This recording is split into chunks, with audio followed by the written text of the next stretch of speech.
welcome to our journey program. This is week one.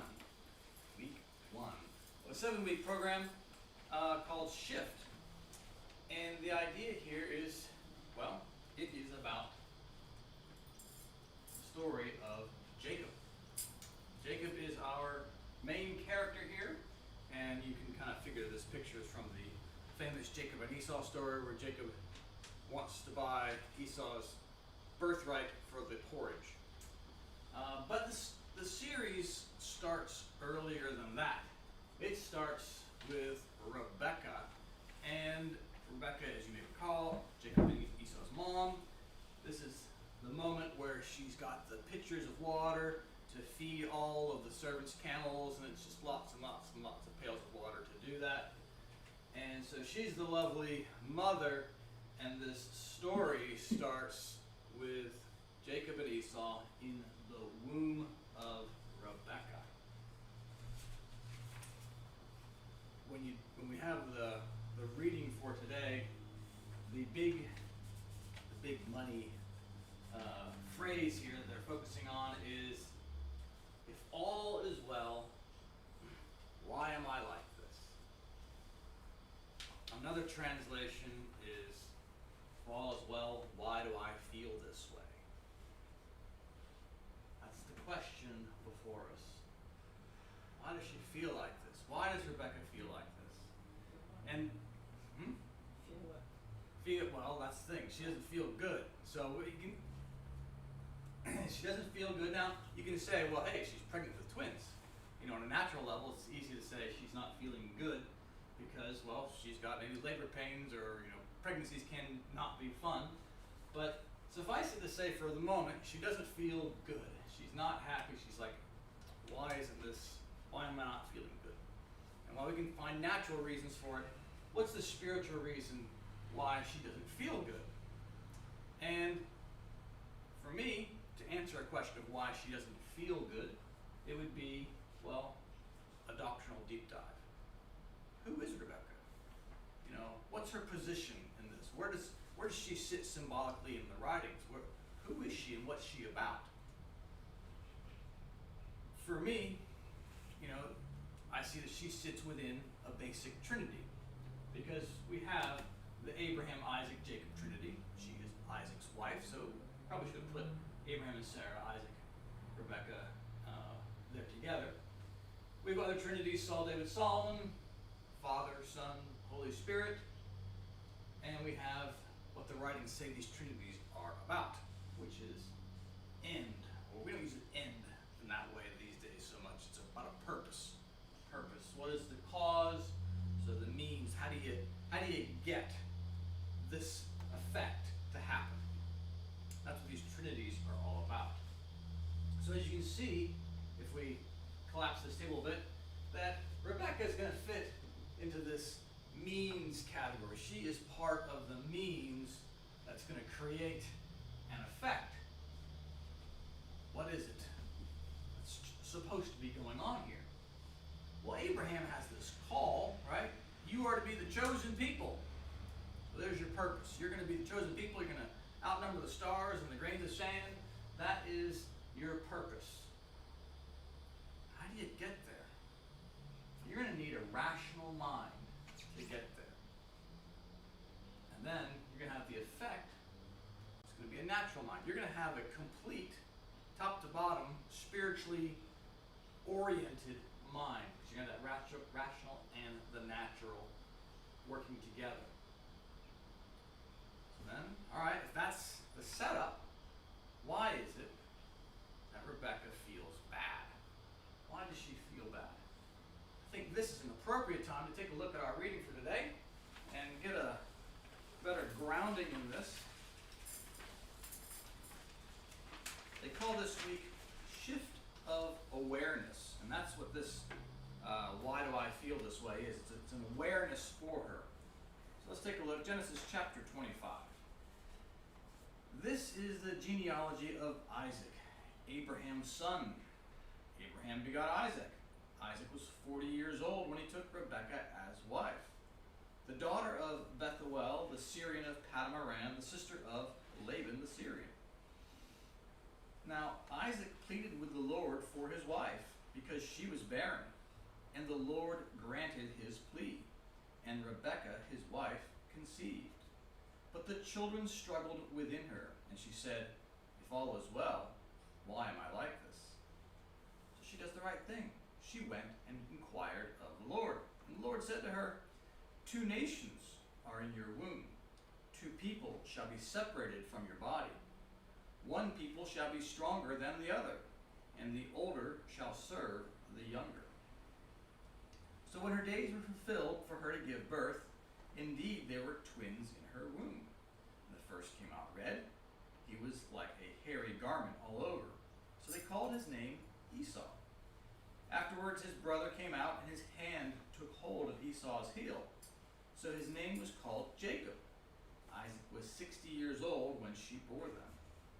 So the boys grew, and Esau was a skillful hunter, a man of the field, but Jacob was a mild man, dwelling in tents.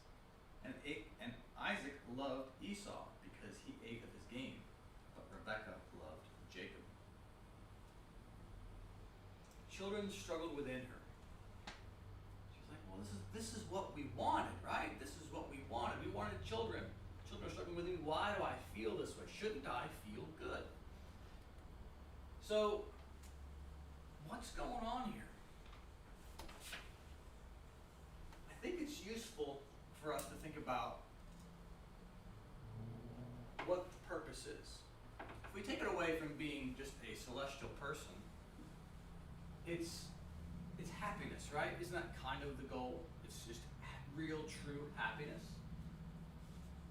So the means is it's your assets, it's the stuff you have at your disposal to get that goal, to get that purpose.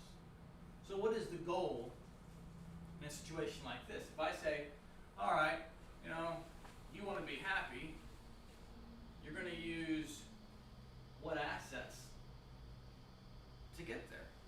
How does that shake up or sort out? I'm going to pose to you that maybe the problem in this story is that Rebekah has things backwards. That in this story, the Isaac and Jacob are struggling because people are using the things in the wrong order. Take a look at Secrets of Heaven 3286. In man's case, the situation is that while he's being regenerated, the Lord instills good, that is, goodwill to the neighbor, into his rational. This goodwill, or good, has truth from the natural man allied to it. Once this is completed, his natural still has to be regenerated. As anyone may recognize from the fact that the internal or rational man often conflicts with the external or natural. And as long as that conflict exists, the natural is not regenerate. And while the natural remains unregenerate, the rational, as regards truth, is barren. As is the case in general, so it is similarly in every particular instance in which the rational does not agree with the natural. In every such instance, the rational regards truth is called barren. Here's the big phrase here. The work of regeneration, for the most part, around making the natural man correspond to the rational. Right? The work of regeneration revolves, for the most part, around making the natural man correspond to the rational man. Not only in general, but also in particular. So, I think, well, wait a second. We have this Abraham, Isaac, Jacob progression, but what we're missing here is the underpinning of it, which is a very popular Christian teaching that we are all born sinful, that we're all born short of the glory of God. And so while you may have this setup, if it's born, it starts off kind of corrupted, this is what's going to make things go awry. Secret 759. While a person is being regenerated and becoming spiritual, he's involved constantly in conflict. which is why the Lord's church is called militant. For before regeneration started, before we had Abraham, evil desires were in control, since the whole person consisted entirely of evil desires and resulting falsities. During the process of regeneration, his desires and falsities cannot be done away with instantly, since that would amount to destroying the whole person. Indeed, he has not acquired any other life for himself. So for a long time, evil spirits are left with him to activate his desires and so release them in countless ways. So the point being is, if you look at the story before Abraham, what did you have? Oh, you had Noah's Ark, floods, you had badness. Abraham finally comes along, but we still carry with us some of that hereditary tendencies that aren't good. Some bad programming. In the world, we would see a layout like this. What are your means? What are your assets? Well, in the world, assets are money and houses and things, right? And the goal is time, right? People work their whole lives for what? Retirement, right? You're working really hard to buy yourself some time. Your money is how you get there. So you store it away and you work really hard and you put in some extra hours, you can put some extra away or pay off the mortgage faster. You use your money in order to buy yourself time. The problem is, we often get that backwards too. A lot of times we use our time as means to get more money. A lot of times we say, I'm going to not spend time with my wife or children or spouse or whatever. I'm not going to spend time with these people. I'm not going to put the effort into these relationships. Why? So I can have more money. We make money the effect. That's getting it backwards. This is not what the Lord wants us to be doing. He gives us something else. The problem is when we get this wrong, it also, how does that look in our natural mind and rational mind? How does that, if we invert those two, what's happening? I mean, it's the same thing, really, right? It's prioritizing the world over spiritual happiness. This is the conflict. Jacob and Esau, they're characters of the natural mind, and they want to be informing the rational mind of what's true or not. This creates real conflict. It's about getting things wrong. If you think about, well, I won't do that yesterday. Think about some basic things where we get this causality wrong. Smoking and depression is a great example in the world about getting causality wrong. The researchers will say, oh, well, most of the people who smoke are depressed, therefore smoking causes depression. But that's not reality, is it? People who start smoking often have emotional problems, and they smoke to get around it. Maybe it's stress, maybe it's depression, whatever, but usually the smoking is a medication to deal with something else. The same thing happens with our spiritual lives. We chase bigger cars, bigger houses, status, and we forget that money is the true means. And the true end, the true goal, is the time. That's the true goal. So we don't want to sacrifice fulfilling relationships over money. And I'm sure there are other means we can use, but in the context of this, it's we're using our experience in the world to inform our spirituality. And that's not how it's supposed to work.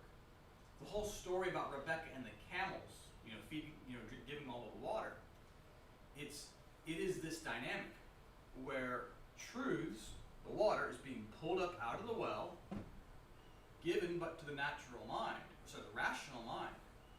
And it's the rational that's going to sort it out. Something percolates up. And in the case of the boys as well, something percolates up to the rational. And the rational has to make the choice, not the natural. The natural doesn't get to make those calls. And what happens is, these guys struggle because the rational hasn't always gotten it right. They haven't always had the right priority. The famous Jacob and Esau story that we started with is Jacob saying to Esau, I will sell you my pottage, give me your birthright. What is the birthright? Spiritually speaking, the birthright is our trip to heaven, our end of being in heaven. That is what you are born for. Your birthright is to live a life in heaven. What does Jacob say? Sure, swear an oath to me that you will give me that birthright. What's Jacob offering? He is offering satisfaction right here, right now. The current immediate self versus future self. Who's losing this battle right now? Future self is losing the battle. So in this story, it's very easy to say, your takeaway, don't prioritize worldly pleasure over heaven. But it's also a very good picture of the story of why is it that Rebekah feels bad? Because this is what's going on inside her. That's what's going on inside her. That desire to make the world higher priority than the spiritual. And so this week, when we say it's a shift of awareness of what's going on, she's cluing in. She's cluing in. Oh, I've done everything right. I got this, calling, and I'm doing that. Everything's right. Why don't I feel good? Why don't I feel good? It's a big moment for everybody when we have that awakening to say, I just think I'm doing everything I'm supposed to. Why don't I feel good? Why don't I feel like I'm getting anywhere? What's going on? Well, this is it. It seems to me that perhaps you're prioritizing the effect over the means. You're sacrificing your effect to get more means, getting it backwards. It's easy to do. We'll just close here with Secrets of Heaven 33:18. It's about this Jacob and Esau story. It's reminding us that we have vessels in our minds that we have to point towards heaven in order to make this all work. It says, regarding Esau being weary, he's coming back from the field weary, man is nothing other than an organ or vessel which receives life from the Lord. For man does not live of himself. The life flowing in with man from the Lord comes from his divine love. This love, that is, the life from it, flows in and applies itself to the vessels that are in the man's rational and that are in his natural. On account of the hereditary evil into which man is born, on account of the evil of his own doing which man acquires to himself, these vessels with him are set the wrong way around for receiving that life. But insofar as is possible for this inflowing life to do so, it resets those vessels to receive